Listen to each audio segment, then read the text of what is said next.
오늘 함께 은혜 나누실 말씀 사도행전 4장 17절에서 21절의 말씀입니다. 사도행전 4장 17절에서 21절 말씀 우리 같이 한 목소리로 합독하시겠습니다. 이것이 민간에 더 퍼지지 못하게 그들을 위협하여 이후에는 이 이름으로 아무에게도 말하지 말게 하자 하고 그들을 불러 경고하여 도무지 예수의 이름으로 말하지도 말고 가르치지도 말라 하니 베드로와 요한이 대답하여 이르되 하나님 앞에서 너희의 말을 듣는 것이 하나님 말씀을 듣는 것보다 옳은가 판단하라. 우리는 보고 들은 것을 말하지 아니할 수 없다 하니 관리들이 백성들 때문에 그들을 어떻게 처벌할지 방법을 찾지 못하고 다시 위협하여 놓아 주었으니 이는 모든 사람이 그 된 일을 보고 하나님께 영광을 돌림이라. 아멘. 오늘 함께 번독한 사도행전 4장 17절로 21절의 말씀을 가지고 세상이 감당 못할 증인이라는 제목으로 함께 말씀의 은혜를 나누겠습니다. 우리가 사도행전 2장에서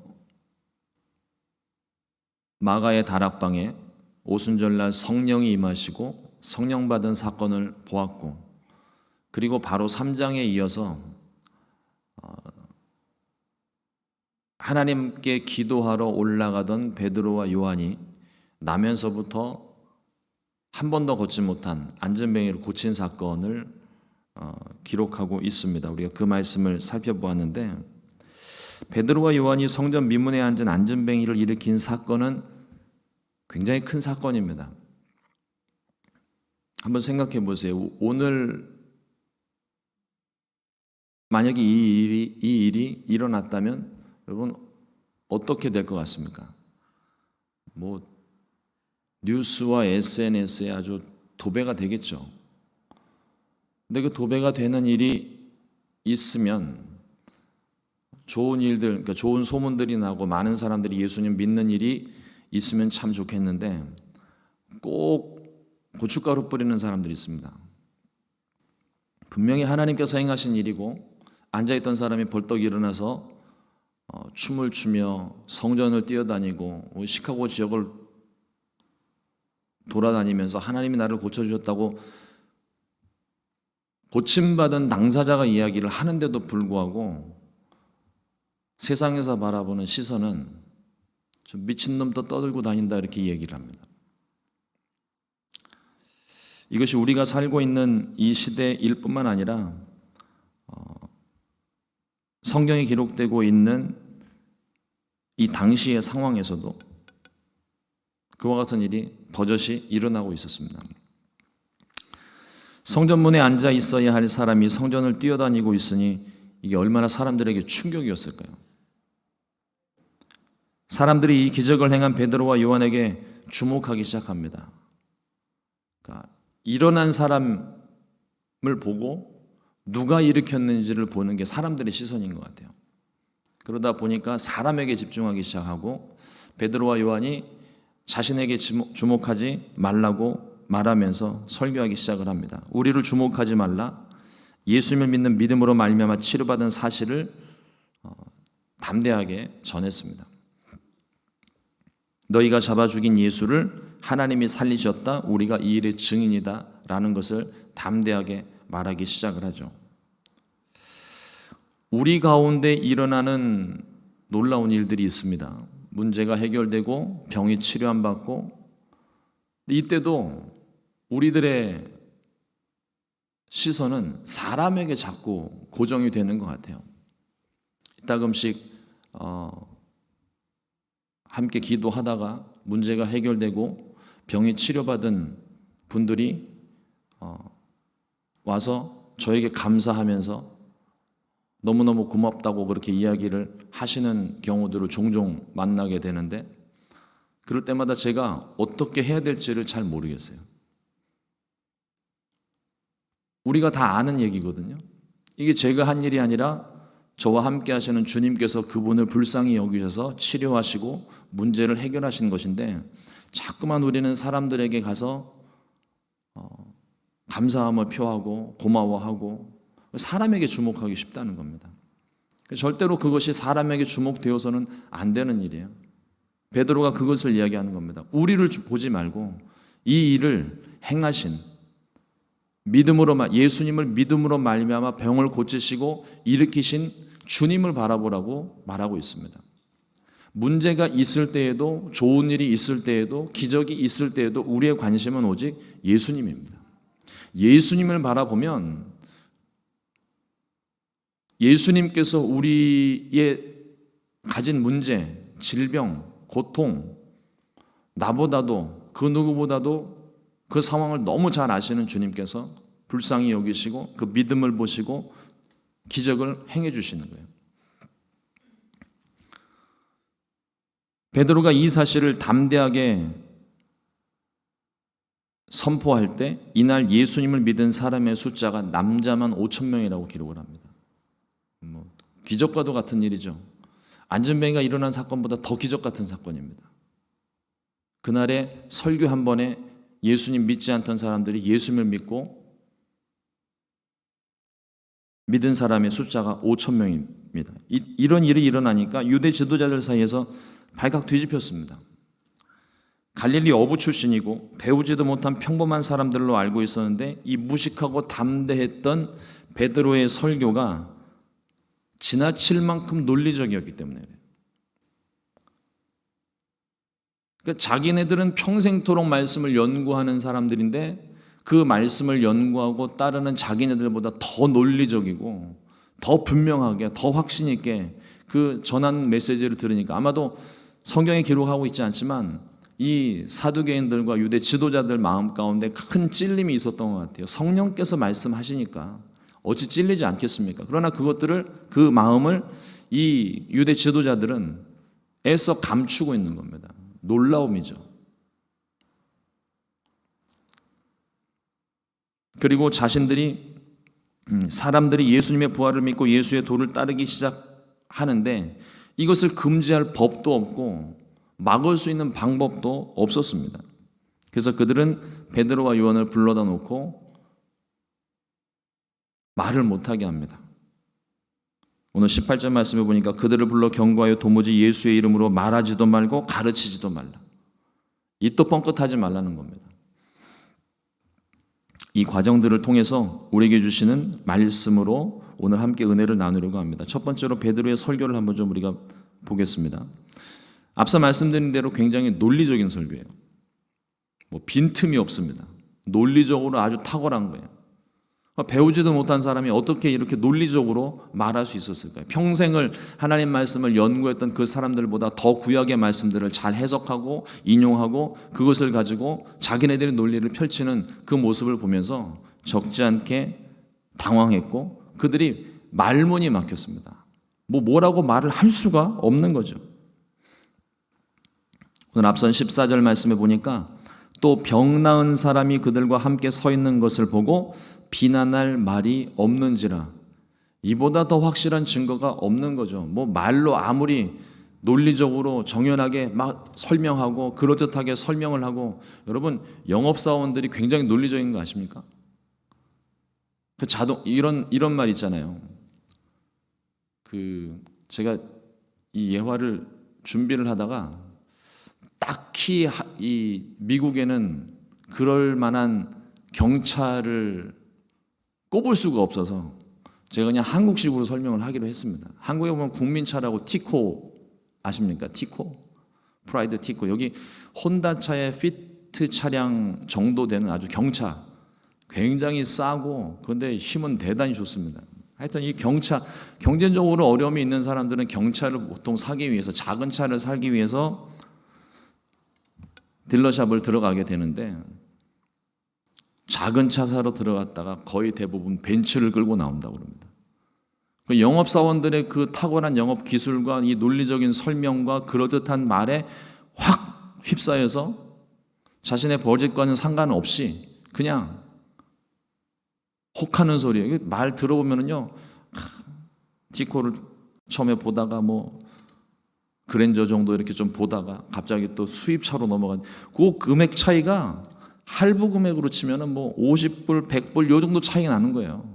근데 이게 들을 때는 50불, 100불이 별거 아닌 것 같은데 이게 60개월, 80개월 막 이렇게 늘어나게 되면 어마어마한 금액이 들어가는 거거든요. 근데 말로 설명하는 것으로도 이렇게 사람이 혹하는데 지금 오늘 말씀에 보면은요, 이 베드로가 논리적으로 말하고 있는 이 부분에 논리적인 것뿐만 아니라 부인할 수 없는 증거가 지금 눈앞에 돌아다니고 있어요. 증거가 그냥 소문으로만 들려지는 게 아니라 자기네들 눈앞에 확실한 증거가 있습니다. 평생도록 한 번도 걷지 못한 사람이 성전문에서 막 뛰고 다니고 있거든요. 모든 사람들이 아는 기적 사건이 일어났습니다. 나면서부터 걷지 못한 이 사람이 모든 사람들이 보는 가운데 걷고 뛰고 성전에서 하나님을 찬양하는 일, 성전에 있었던 그때 절기를 맞이해서 성전에 하나님을 예배하기 위해서 모인 모든 사람들이 이것을 보았습니다. 그리고 그 중에 5천 명이 믿었던 거예요.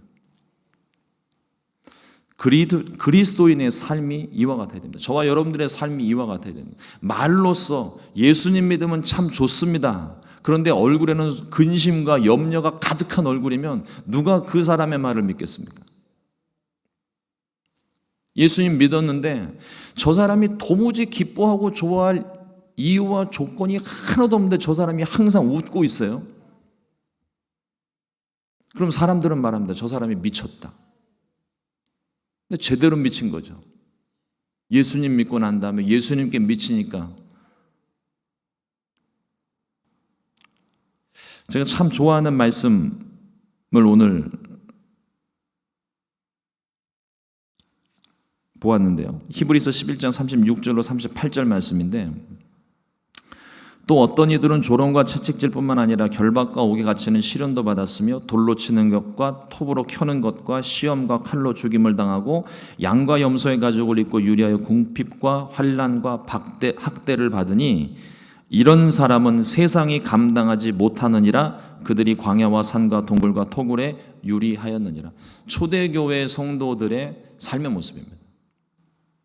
히브리서 11장에서 믿음장으로 믿음의 선조들의 모습이 쭉 믿음으로서 일어났던 일들을 소개하고 난 다음에 그 마지막에 무엇을 이야기하면 믿음으로서 성도가 된 성도들의 삶을 이야기하는 거예요.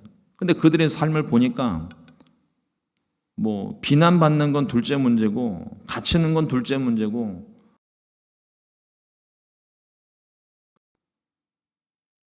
그런데도 이런 사람을 세상이 감당하지 못하였다. 그들의 삶의 터전이 무너지고 그들이 핍박과 환난을 피해서 광야와 산과 동굴에 유리하면서 그곳에 살면서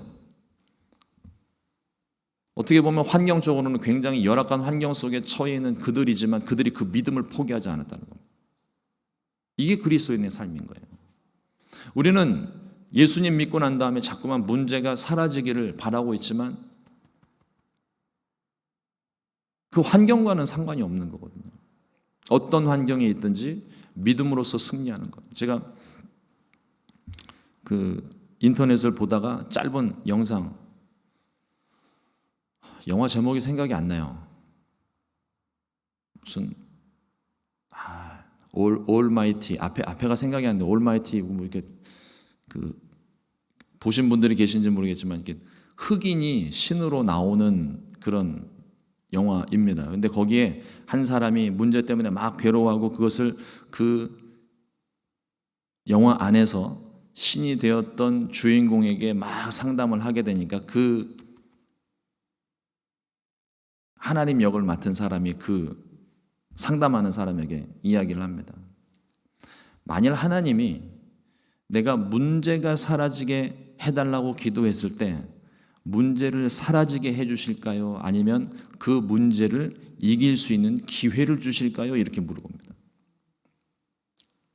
우리의 기도는요, 문제가 사라지기를 원하는 거예요.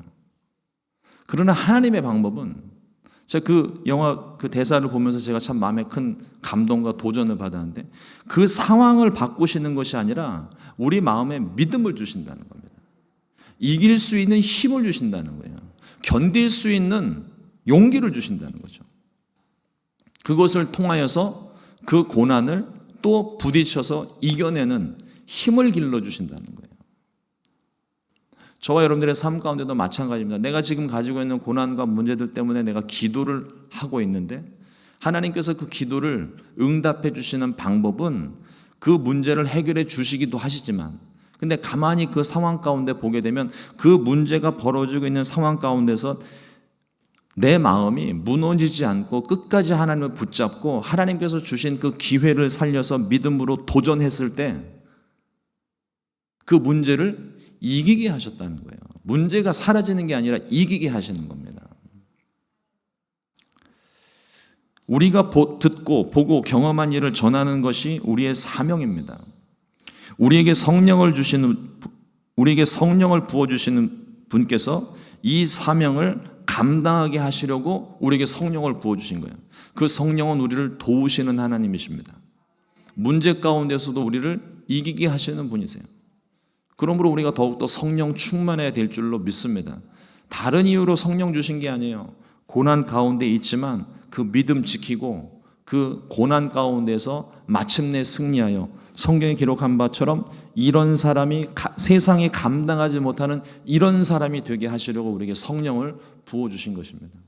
어떤 문제와 고난 가운데서도 성령 충만하시고 잘 견뎌내고 마침내 승리하게 되시기를 주님의 이름으로 축원합니다. 두 번째, 유대인들의 금지 명령이 떨어집니다. 사도행전 4장 18절 말씀에 그들을 불러 경고하여 도무지 예수의 이름으로도 말하지도 말고 가르치지도 말라 하니. 왜 이 사람들이 눈에 뻔히 보이는 증거들이 있는데 왜 그것을 하지 못하게 하는 것일까요? 자신들이 가지고 있는 기득권의 위협이 되기 때문입니다.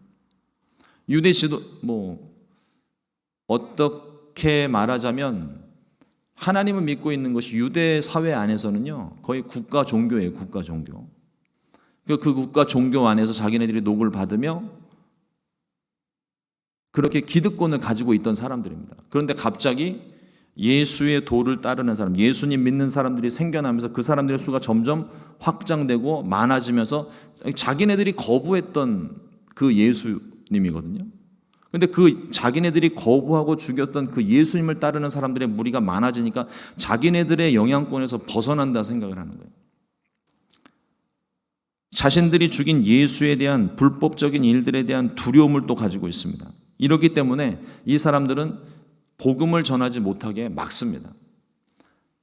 근데 이 사람들이요 하나님의 말씀을 연구하던 사람들이에요. 깨닫지 못했기 때문입니다. 알지 못했기 때문에. 그러니까 예수님을 죽였죠. 예수님의 부활 사건이 있었을 때에도 이 사람들이 그 부활 사건을 감추기 위해서, 그러니까 이게 그거예요. 자기네들이 죽였던 그 예수를 죽인 일에 대한 정당성을 지키기 위해서 예수님이 부활했는데 그 무덤을 지키고 있던 로마 병정을 돈을 주고 매수를 해서 예수의 제자들이 예수님의 시신을 훔쳐갔다고 말하게 헛소문을 퍼뜨리는 겁니다. 오늘날 이 지금 정치적인 환경하고도 비슷하잖아요. 소위 이제 음모론이라고 하는 거죠. 음모론. 이것은 하나님께서 행하신 일이 아니라 사람들의 악한 계획입니다. 하나님께서 이 악한 꾀를 패하신 사건들이 일어납니다. 아무리 그들이 막으려고 해도 예수님의 부활 사건을 부인할 수 없는 또 다른 증거들을 계속 일으키시고 또 성령 받은 제자들을 통하여 그 사실을 계속 전하게 하시고 성령을 통하여 전하는 메시지를 통하여 사람들의 마음에 부딪히고 찔림이 있게 하시고 그리고 결정적으로 오늘 이 사건 안전뱅이가 걷는 사건을 통하여 예수님께서 이 일을 행하셨다고 담대하게 선포합니다. 우리도 세상 가운데서 이와 같은 존재들입니다. 저와 여러분들을 죄 가운데서 죽음 가운데서 구원하신 예수님이십니다. 우리 그 예수님 믿고 있는 것이고 그 예수님을 전할 사명을 가지고 있습니다. 근데 이것이 그냥 앞서 말씀드린 대로 말로만 설명을 하는 것이 아니라 부인할 수 없는 증거들이 저와 여러분들에게 있어야 돼요. 기적과도 같은 사건들만 말하는 것이 아닙니다. 우리의 말과 행동들을 통해서 이와 같은 삶을 살아야 될 줄로 믿습니다. 예수님을 믿고 변화받은 삶이 보여야 되는 거예요. 주먹으로 한때 그 시대를 휘어잡았던 김익두 청년이 있습니다. 동네에서 그 사람한테 맞지 않은 사람이 없을 정도로 항상 때리고 빼앗고 괴롭히고, 근데 그러던 어느 날 이 김익두 청년이 예수님을 믿고 목사님이 됩니다. 예수 믿고 난 다음에 저 사람이 예수님을 믿었다더라 이런 소문이 막 나기 시작하니까 주변에서 사람들이 테스트를 해보고 싶은 거예요. 그래서 가가지고 뭐 사람이 변했다더라 막 이러니까 가서 테스트를 해보는데 가서 괜히 시비를 거는 거죠. 그래서 툭 건드려보고 그 사람 물건 훔쳐가 보고 자꾸 괴롭히는데, 그 김익두 목사님이 그 자신을 괴롭히는 사람에게 이와 같이 이야기를 했다고 합니다. 왕년의 김익두는 죽었습니다. 왕년의 김익두가 살아있었으면 당신들은 내 손에 죽었을 겁니다. 무시무시한 말을 하죠. 근데 우리의 삶에 그런 변화가 일어나는 거예요. 혈기왕성하던 사람이 예수님 믿고 난 다음에, 예수님 만나고 난 다음에 그의 삶이 돌변하는 거예요. 사람이 도저히 믿지 않을 수 없는 확실한 증거들이 나의 삶의 말에, 전에는 막 말끝마다 욕이 섞여 나오고 거짓말을 하던 그 사람인데 어느 날 이 사람이 예수님 믿었다고 하더니 사람이 달라지고 말이 바뀌고 말투가 바뀌고 행동이 바뀌고 눈빛이 바뀌고, 그런 모습들을 보면서 예수님 믿으면 진짜 뭔가 있나 보다. 사람들 마음 가운데 호기심을 갖기 시작하고, 그래서 저 사람이 믿은 예수님이라면 나도 믿겠다. 근데 이따금씩 반대의 경우들도 있습니다. 저 사람이 믿는 예수님이라면 난 안 믿겠다. 여러분, 이와 같은 삶이 되면 안 됩니다. 우리의 삶을 통해서, 말과 행동을 통해서 저 사람이 믿는 예수님이라면 나도 한번 믿어보고 싶다. 이와 같은 변화를 일으키시는 분이 우리 안에 역사하시는 성령님입니다. 예수님 믿고 난 다음에 과거의 생각이나 기억, 경험들이 무슨 지우개로 지우듯이 이렇게 기억 상실증이 있는 것처럼 싹 없어지는 게 아니에요. 끊임없이 우리 안에 일어납니다, 그게. 그러나 성령께서 우리 안에 역사하실 때 그것을 통제할 수 있게 해주시는 거예요. 무엇이 오늘 베드로가 이야기하는 있는 것처럼, 베드로와 요한이 대답하여 이르되 하나님 말씀 앞에서 너희의 말을 듣는 것이 하나님 말씀을 듣는 것보다 옳은가 판단하라. 그 마음 안에, 우리 마음 안에 성령께서 주시는 그 음성을 들을 때 내 안에 일어나는 분노와 감정들, 이것을 내가 예전처럼 그냥 행할 것인가, 아니면 하나님 말씀대로 원수를 사랑하고 이웃을 사랑하고 구제하고 선을 행하는 것을 행할 것인가, 이 문제로 끊임없이 갈등이 일어나는데 우리의 선택은 하나님의 말씀을 지키는 것으로 결론이 나야 되는 거예요. 그래서 우리 신앙 훈련이 필요한 겁니다. 끊임없이 일어나요. 내 감정과 악한 생각들과 죄악된 일들, 하나님 원치 않으신 일들이 우리 안에서, 죄된 속성 안에서 계속 일어납니다. 그러나 사도 바울이 고백하고 있는 것처럼 영으로서 육의 행실을 쳐야 된다고 그랬어요. 성령이 우리 안에 역사하실 때 주시는 말씀, 그 말씀을 우리가 들어야 돼요. 들려요. 그러면 들렸으면 말씀대로 순종하겠다는 결단이 필요하고 담대하게 행해야 됩니다. 무엇을 선택해야 되는가, 우리가 그것을 분명히 알고 살아야 될 줄로 믿습니다. 세상이 감히 부인할 수 없도록 하는 삶을 사는 것이 그리스도인의 삶입니다. 이러한 사람들을 세상이 감당 못한다고 그런 거예요. 사람이 목적을 가지고 행하는 것이 아니라 내 안에 임하신 성령의 능력으로 나타나는 일들입니다. 성령의 인도하심에 순종하면 세상은 우리를 싫어하지만 세상이 감당 못하는 일들이 우리 안에 계속 일어나게 됩니다. 이것을 통하여 예수 믿는 역사가 계속 일어나게 된다는 것이죠. 세 번째로 담대한 증인들에 대한 소식입니다. 사두개인들과 유대 지도자들이 예수의 부활이 없다 말하고 예수의 도를 가르치지 못하게 그들을 막아섰지만 이게 원수막의 일들이거든요. 그 배후에 있는 영적인 일들을 우리가 볼 수 있어야 됩니다. 하나님의 일을 할 때에 그 하나님의 일을 하지 못하게 만드는 배후에 악한 원수마귀들이 있습니다. 그 영적인 싸움에서 우리가 승리를 해야 되는데 이 승리한 모습이 오늘 이렇게 기록이 됩니다. 거듭 말씀 인용하지만 사도행전 4장 19절로 20절 말씀에 베드로와 요한이 대답하여 이르되 하나님 앞에서 너희의 말을 듣는 것이 하나님 말씀을 듣는 것보다 옳은가 판단하라. 우리는 보고 들은 것을 말하지 아니할 수 없다 하니, 이게 하나님 말씀을 따르는 사람들의 모습입니다. 내가 보고 들은 것, 내가 경험한 것, 그것이 진리인 거거든요. 내 마음속에 하나님이 주신 그 진리를 세상이 가로막아도, 세상이 하지 못하게 만들어도, 환경이 나를 가로막고 있어도 내가 그 말씀대로 순종하겠다 결단하고 행하는 것이 필요합니다. 법적인 용어를 사용해서 증인이란 말을 하고 있지만 우리가 이 증인과 반대되는 개념이 무엇입니까? 위증이라는 단어를 우리가 쓸 수 있는데, 우리가 법정에 가서 증인 선서를 하잖아요. 저도 미국에 와서 1년도 채 되지 않아가지고 어떤 일이 좀 저희 성도님 중에 있어서 제가 오자마자 미국 법정에 한번 선 일이 있었어요. 그래서 증인으로서 제가 가서 선서를 하고 증인을 하는데, 그때 그 선서를 할 때 했던 일이, 어떤 일도 거짓됨 없이 사실만을 말할 것을 선서를 합니다. 근데 이 증인 선서를 하고 난 다음에 내가 하는 말이 거짓된 말들이 있으면 그건 위증인 거죠. 그 위증죄도 무섭습니다. 위증죄에 대한 처벌이 또 굉장히 세요. 본 것을 보지 않았다고 말하는 게 위증입니다. 하지 않은 일을 했다고 말하는 게 위증인 거예요. 증인된 삶은 본 것을 보았다 말하고, 하지 않은 일은 하지 않았다 하고, 한 일은 했다고 말하는 게, 이게 증인된 삶이거든요.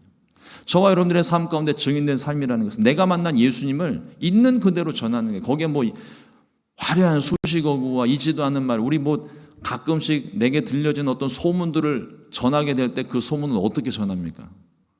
마치 나만 겪은 것인 것처럼 거기에 막 살도 붙이고 부풀려가지고 막 감동을 크게 만들기 위해서 막 부풀리는 경우들이 있거든요. 위증입니다. 그것도 사실을 말하고 있는데 그 위증인 거예요. 그냥 있는 그대로 내가 경험한 것, 내가 만난 하나님을 말하는 거고, 그 만났을 때 내가 어떤 감정이었었고 어떤 변화가 일어났고, 이게 증인된 삶이고, 이게 복음 전파입니다. 이것저것 살을 붙일 필요도 없어요. 그냥 하나님 말씀 하나면 충분한 거예요. 말씀이 그 사람의 마음 가운데 들어가게 되면, 그러면 그때부터는 하나님이 역사하시는 거죠. 내가 무엇인가 이 사람을 감동시켜서 내가 이 사람을 예수 믿게 만들고 싶다. 그건 내 욕심인 거예요. 있는 그대로. 받고 안 받고는 그 사람 몫인 거예요. 하나님 말씀대로 사는 저와 여러분 되기를 주님의 이름으로 축원합니다. 다니엘서 3장 17절로 18절 말씀에 이렇게 기록을 합니다. 왕이여, 우리가 섬기는 하나님이 계시다면 우리를 맹렬히 타는 풀무불 가운데서 능히 건져내시겠고 왕의 손에서도 건져내시리이다. 그렇게 하지 아니하실지라도 왕이여, 우리가 왕의 신들을 섬기지도 아니하고 왕이 세우신 금신상에게 절하지도 아니할 줄을 아옵소서. 이 담대한 믿음의 고백이 저와 여러분들의 고백이 되기를 원합니다. 금신상 만들어 놓고 절하라고 하는데 하나님을 믿고 있는 백성들로서 도저히 그걸 할 수가 없어서, 비록 포로제에 끌려가 있는 신분이지만 자신들의 믿음을 지켰어요. 그랬더니 맹렬히 타는 풀무불 가운데 이 세 친구들을 던져내기 직전에 이들이 고백한 겁니다. 이 위대한 고백을 하나님이 기뻐하셨던 것 같아요. 풀무불 가운데 던졌을 때 3명을 집어 던졌는데 안에서 보이는 건 4명이 보이더라는 겁니다. 예수님께서 그들과 함께 하신 거죠. 그들을 지키신 것입니다. 문제 상황 가운데 있을 때 우리가 똑같이 경험할 수 있어요. 우리는 문제가 사라지기를 원하지만 하나님은 그 문제를 이기기를 원하시는 거예요. 그리고 그 고난의 상황을 우리로 하여금 때때로 풀어주시기도 하시지만 그 고난 가운데서 이길 수 있는 힘을 주십니다. 견딜 수 있는 힘을 주시는 거예요. 그리고 함께 하시는 겁니다. 그러므로 오늘 함께 예배한 우리 모든 성도님들 믿음으로 담대하시기를 주님의 이름으로 축원합니다. 하나님이 함께 하십니다. 이보다 더 큰 위로가 없는 거예요. 고난 가운데, 슬픔 가운데, 절망 가운데, 질병 가운데 하나님이 나와 함께 하신다. 성령의 능력으로 강하게 서게 되시기를 주님의 이름으로 축원합니다. 우리는 예수님을 믿는 순간 이미 우리가 어떤 특별한 기적을 행하지 않아도 이미 세상이 감당 못할 존재가 되었습니다. 기도하겠습니다. 하나님 감사합니다. 오늘도 주의 말씀을 통하여서 우리의 존재가 어떤 존재인지, 또 우리를 통하여 하나님이 어떤 일들을 행하기를 원하시는지 말씀을 통하여 깨닫게 하시니 감사합니다. 하나님의 거룩한 사명 받고 하나님께서 기뻐하시는 일을 행하게 될 때에 세상이 그것을 싫어합니다. 하나님, 그 세상이 싫어하는 모습에 우리가 위축받지 않게 해주시고 나와 함께 하신 하나님을 온전히 믿고 온전히 순종함으로 성경에 기록된 바 세상이 감당 못할 존재가 된 것처럼 우리도 그와 같은 존재가 되게 하여 주시옵소서.